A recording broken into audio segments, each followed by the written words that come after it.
PEGI 12.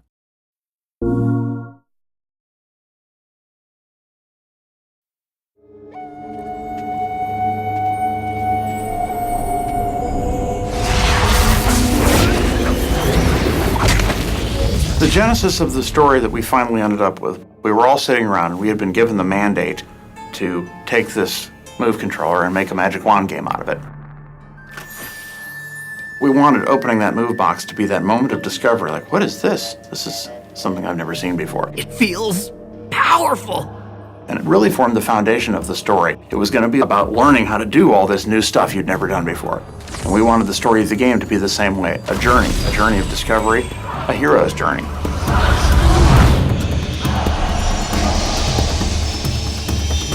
We were after an archetypal story that would be a coming-of-age story and a story where a young apprentice makes a simple mistake, unleashes the terrible forces of the world, and has to grow into become himself a great sorcerer when his master is unable to save him from his folly. Here we are, the entrance to Loch Barrow. Beyond this door is the domain of the restless dead, the forsaken spirits of the final war. The final war? Between the elves and the humans. The world of sorcery, it's a world where the realm of fairy and the human realm are very closely intertwined, and there are portals that let you pass back and forth between the two worlds. There is a war between the humans and the fairies about 100 years before the game takes place. And since then, the realms have pretty much kept to themselves. There are very few people have crossed back and forth between them. But as the game starts, the portals are thrown open again, and all of a sudden you're thrust back into this world where the creatures from the realm of fairy are crossing over. Great sorcerers defended the world from unspeakable evil. And everyone bowed down to them and gave them treasure and stuff. And stuff? Really? Just prepare to be amazed. You have no idea what you're doing. A lot of the emphasis in the story in Sorcery is more about the relationship between the characters. For most of the game, there is Finn, our protagonist, and Erline, the magical cat who accompanies them. When the game starts off, Finn and Erline don't really get along very well. She's kind of obnoxious, he's kind of like full of himself. I shouldn't have said anything. Loch Barrow is far too dangerous. You might get hurt, and then I would never forgive myself. Right then, Loch Barrow. Well, this should be entertaining. If you think of your mage that stands in the back and uses his wand and knowledge just to control the world, that isn't Finn. Finn drives forward. He thirsts for knowledge, but he thirsts for adventure more than anything. There are a couple of things we do to sort of play with the fantasy archetypes. One thing is to sort of dig deeper into the reality of any of the archetype.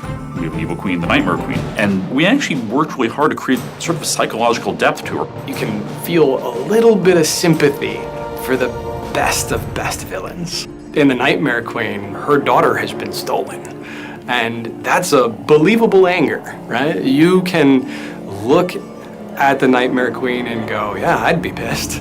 That believability makes her all that more terrifying because you can understand, and maybe you could see yourself be that villain.